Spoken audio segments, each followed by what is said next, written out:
Yo guys, Callum here from Tribe Training, and this video is a video which you probably won't expect me to be giving in the first kind of couple of days of the challenge, but I just want to explain a couple of things and give you some suggestions, ideas and tips which are going to help you get over this roadblock that you are going to face. So at some point over the next few weeks whilst on the Tribe Training Challenge, you are going to fail. You are going to make mistakes, you are going to want to give up, you are going to do the wrong things, you're going to miss workouts, you're going to overconsume calories. It's going to happen, whether you like it or not. At the moment, you're probably thinking that it's not going to happen because you're super motivated, you've just signed up, you've just committed time, effort, energy and money, and you really want to achieve an amazing result. But unfortunately, from now until your journey finishes on the challenge, there's going to be ups and downs. There's going to be peaks and troughs. There is going to be times where you think, what the hell? Why am I doing this? Let's give up. Let's wait until Monday. Let's restart again. So that's going to happen. I just want that to be kind of clear. I want you to understand that. And I just want to give you a couple of strategies that you could take on board now, so that when that does happen, you know how to deal with it and respond. So one of the biggest things that I find that people make mistakes when they're starting on a journey is they set the bar too high and they set unrealistic expectations. When you're doing this, when you're actually trying to start a journey or setting goals, you don't really realize that this is happening. But this often happens, and I see it all of the time on a fitness and health journey. And because of that too high bar and expectations being too high, it leaves massive room for failure. Because your expectation is for everything to go perfectly, everything to run smoothly, for everything to be 10 out of 10 every single day and for there to be no struggles.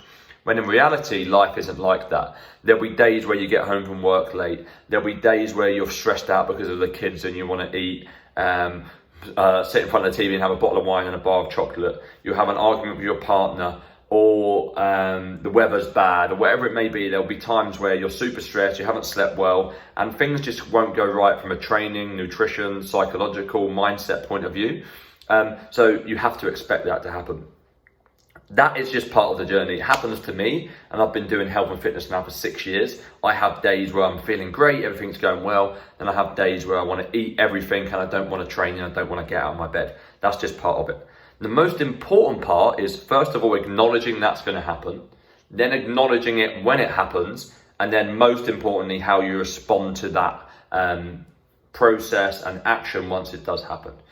So before people join Tribe Training, the typical response to failure or challenge or diversity is when something happens which is negative, and then you respond to it badly by maybe having a break from the program, or having a few days off of exercise, or going into self-sabotage mode and continuing that negative behavior for 2 or 3 or 4 days, and then starting again Monday. The most important thing not to do is to let that negative action, that single event or single day of high calorie foods or missing a workout, influence the rest of your week or the rest of your behavior. If you have one bad day or one bad moment in a day, from calories, nutrition, training, anxiety, whatever it may be, you can't let that continue into the rest of your week and influence the rest of your progress going forwards. So when that event does happen, when that negative action does happen and you're feeling pretty low and you're feeling sorry for yourselves and you're gutted that you happened, or why did I do this? Why did I mess up? Don't worry about it. Acknowledgement is the first part. So you acknowledge that it's happened. Then we draw a line under it. So you can say, okay, Callum, so I didn't go for a workout today and I sat in bed and had a bag of Maltesers. That isn't ideal, but I'm not going to let this action influence my decisions going forwards. My next meal is going to be great and I'm never going to miss twice. Having this rule of never missing twice, so when something negative does happen, that the next action you take, you never miss again. You make sure that it's a positive action towards where you want to be in your life and your goals. So if you miss a workout, do it tomorrow. If you have a bad meal in the morning, and in the evening, wake up the next day and have a good meal.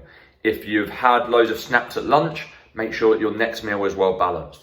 If you had a massive argument with your partner and you don't want to train, make sure in the morning you get out and get some fresh air and go for a walk. So never missing twice and drawing a line under the negative action or behavior is extremely important to help you make long-term progress. Because as I said, your journey is always going to be ups and downs. And if you let the negatives, the downward parts of the journey, the low moments, lead to self-sabotage, lead to multiple days of negativity and feeling sorry for yourself, if you have this fuck it, all or nothing attitude, unfortunately, no matter what program you sign up for, you're always going to fail.